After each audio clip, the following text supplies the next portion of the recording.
नमस्कार दोस्तों, आज मैं आपको सुनाऊंगा छोटी चिड़िया। एक बहुत ही सुंदर कहानी। एक घोंसले में एक प्यारी सी चिड़िया अपने 4 बच्चों के साथ रहती थी। वे सब साथ में हमेशा ही खुश रहते थे। मम्मी चिड़िया अपने बच्चों का बहुत ख्याल रखती थी। वह अपने बच्चों के लिए खाना और पानी लेकर आती थी और उनका बहुत अच्छे से पालन पोषण करती थी। मम्मी चिड़िया के सारे बच्चे अब उड़ने लायक हो गए थे। वह अपने बच्चों को आत्मनिर्भर बनाना चाहती थी ताकि वो खुद के लिए खाना पानी खोजना सीख पाए। मम्मी चिड़िया अपने सारे बच्चों को उड़ने का प्रशिक्षण देती है। वह रोज उन्हें उड़ना सिखाती है। धीरे धीरे उनके तीनों बच्चे उड़ना सीख जाते हैं, एक को छोड़कर जिसके पंख कमजोर थे और वह चाह कर भी उड़ नहीं पा रही थी। वह चिड़िया अपने भाई बहनों में सबसे छोटी थी। छोटी चिड़िया बहुत कोशिश करती उड़ने की, पर वह हर बार असफल हो जाती और इसी के कारण छोटी चिड़िया के भाई बहन उसे बहुत चिढ़ाते और उसका मजाक उड़ाते। छोटी चिड़िया कुछ कर भी नहीं सकती थी। वह खाने के लिए दूसरों पर निर्भर थी। रोज मम्मी चिड़िया और उनके बाकी बच्चे खाने की तलाश में निकलते।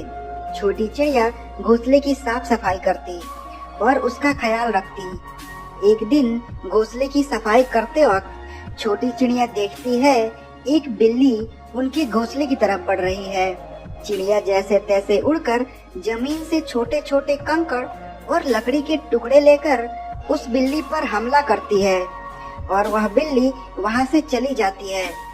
अब छोटी चिड़िया समझ गई थी कि उन्हें आगे भी ऐसी परेशानी आ सकती है और इसलिए वह बहुत सारे छोटे छोटे पत्थर और लकड़ी के कुछ टुकड़े जमा करके अपने घोंसले पर रख देती है। एक रात की बात है, मम्मी चिड़िया और उनके बच्चे घोंसले में बहुत ही सुकून से सो रहे थे।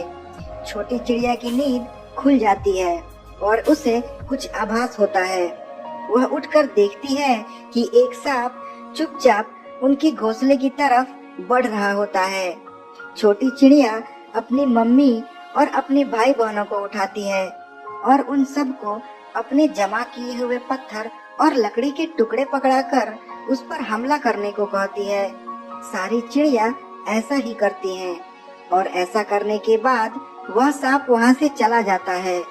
सब मिलकर छोटी चिड़िया को उनकी जान बचाने के लिए धन्यवाद कहते हैं और उसके बाद वह छोटी चिड़िया को परेशान करना छोड़ देते हैं। मम्मी चिड़िया और उनके सारे बच्चे खुशी खुशी रहने लगते हैं। धन्यवाद दोस्तों।